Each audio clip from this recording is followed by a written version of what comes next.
Hanuman Chalisa part 6 part 1-5 చూడాలంటే మన ఛానల్లో ఉంటాయి చూడండి. ఇప్పుడు 21 చౌపాయి. राम दुआरे तुम रखवारे, होत न आज्ञा बिनु पैसारे. అర్థం, శ్రీరాముని ద్వారానికి నీవే కాపలాదారుడివి. నీ అనుమతి లేకుండా ఎవ్వరూ ఆ దివ్య ద్వారంలో ప్రవేశించలేరు. లోతైన వివరణ. ఈ చౌపాయి హనుమంతుడు భక్తులకు శ్రీరామునికి మధ్య వారధిలా ఉన్నాడని తెలియజేస్తుంది.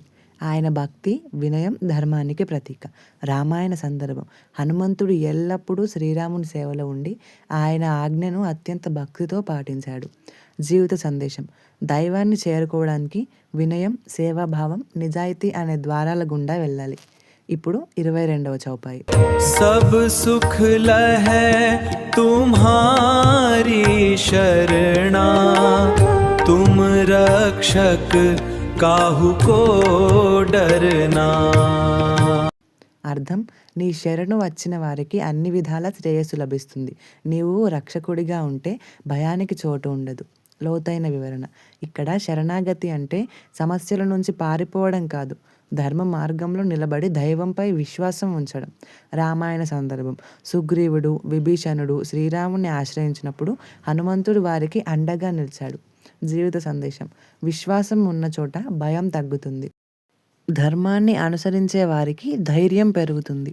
ఇప్పుడు 23వ చౌపాయి. ఆపన్ తేజ్ సంహారో ఆపై, తీనో లోక్ హాంకతే కాంపై. అర్థం, హనుమంతుడు తన అపారమైన తేజస్సును తానే నియంత్రించుకుంటాడు. ఆయన పూర్తి శక్తిని ప్రదర్శిస్తే 3 లోకాలు కంపిస్తాయి. లోతైన వివరణ. ఇది స్వీయ నియంత్రణ అంటే ఇంగ్లీష్లో సెల్ఫ్ కంట్రోల్ యొక్క గొప్పతనాన్ని చెబుతుంది. నిజమైన బలవంతుడు తన కోపాన్ని, శక్తిని అదుపులో ఉంచగలిగిన వాడై ఉంటాడు. రామాయణ సందర్భం. హనుమంతుడు అవసరమైనప్పుడు మాత్రమే తన మహారూపాన్ని ప్రదర్శించాడు. మిగతా సమయాల్లో వినయంతో ప్రవర్తించాడు. జీవిత సందేశం. శక్తి ఉండడం గొప్ప కాదు, ఆ శక్తిని సరైన సమయంలో సరైన విధంగా ఉపయోగించడం గొప్ప. ఇప్పుడు 24వ చౌపాయి. భూత పిశాచ నికట నహి आवै, మహావీర్ జబ్ నామ సునావై. అర్థం, మహావీరుడైన హనుమంతుని నామస్మరణ చేసినప్పుడు భయం, ప్రతికూల భావనలు, చెడు ప్రభావాలు దూరమవుతాయని ఈ చౌపాయి చెబుతుంది. లోతైన వివరణ. ఇక్కడ భూత పిశాచ అనే పదాలు చాలామంది ప్రతికూల శక్తులకు ప్రతీకగా భావిస్తారు.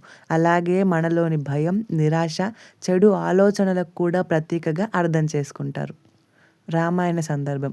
రాక్షసుల మధ్య కూడా హనుమంతుడు ధైర్యాన్ని కోల్పోలేదు.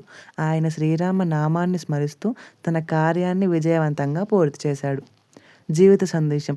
ధైర్యం, దైవస్మరణ, సానుకూల ఆలోచనలు మనలోని భయాన్ని జయించడానికి శక్తినిస్తాయి. ఈరోజు మనం నేర్చుకున్నది వినయం, శరణాగతి, ఆత్మ నిగ్రహం, ధైర్యం.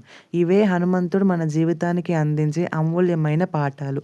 పార్ట్ 7లో 25-28 చౌపాయిల యొక్క లోతైన అర్థాన్ని తెలుసుకుందాం. జై శ్రీరామ్, జై హనుమాన్.